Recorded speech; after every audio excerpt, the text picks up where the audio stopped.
Hannah McGill, Nanny State No Match for Nature Part 1. China is considering scrapping its draconian one-child policy, just as Britain introduces disincentives to creating bigger families. Have your say. Nanny State can't quite keep up with Mother Nature, writes Hannah McGill. Who cares how many kids you have? It might seem like the most personal of decisions. But the fact is that various parties have both an interest in the volume of an individual's reproduction and influence to bear upon it. Depending where you happen to live, your government might either incentivize or penalize the having of more than one child. Your religion might also take a strong position on the size of your family, possibly a directly contradictory one. Ask a Chinese Catholic. Should you be seeking a mortgage? Today's ever stingier providers will want to know how many dependents you might prioritize ahead of repayments, and tailor their offers accordingly.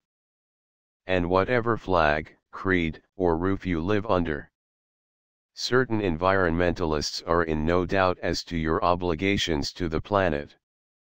Whatever moral case one might make for or against the conservative government's newly announced reduction in child tax credits and the audible undercurrent that they'd really quite like to slash child benefit back too, but can't quite face the fallout yet, it emphasizes the fact that it suits the current political climate in the UK to present breeding as a drain on collective prosperity, rather than a contribution to the nation's future competitive potential.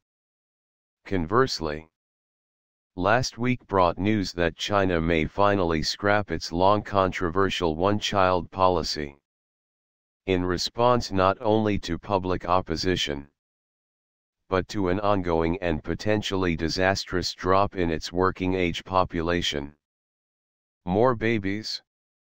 Isn't the planet straining to provide for those it already hosts? Depends who you listen to. The notion that responsible stewardship of our world necessitates limited reproduction was championed at the dawn of the 19th century by Thomas Malthus. Paul R. Ehrlich's 1968 book The Population Bomb predicted apocalyptic social and ecological consequences to unchecked population increase. While Ehrlich's crystal ball had a few flaws, by the year 2000 the United Kingdom will be simply a small group of impoverished islands, inhabited by some 70 million hungry people. He said in 1970 many environmentalists continue to regard restricted baby having as a moral and practical imperative. Whether the average person alive today has between 1 and 2 children or between 2 and 3 children will largely determine whether our children live in a world that is safe, healthy, and sustainable, or crowded and polluted, with little if any nature, fewer resources and more crime, says the campaigning organization Uncrowded. A similarly minded individual wrote in The Guardian last year on her personal decision not to have children. As a financially comfortable American, I use a lot of stuff and take up a lot of room. Far and away the biggest contribution I can make to a cleaner environment is to not bring any mini mess into the world. Setting aside the thought that it might indeed be advisable for people who think children are going to be mini mess not to have any, there is another strain of thinking. Some ponderers on the condition of our planet have come to reject the focus on population growth as a misdirection of blame.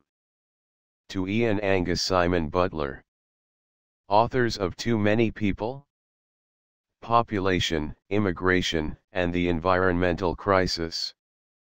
Those who claim slowing population growth will stop or slow environmental destruction are ignoring the real and immediate threats to life on our planet. Corporations and armies aren't polluting the world and destroying ecosystems because there are too many people. And they won't stop if the birth rate is reduced.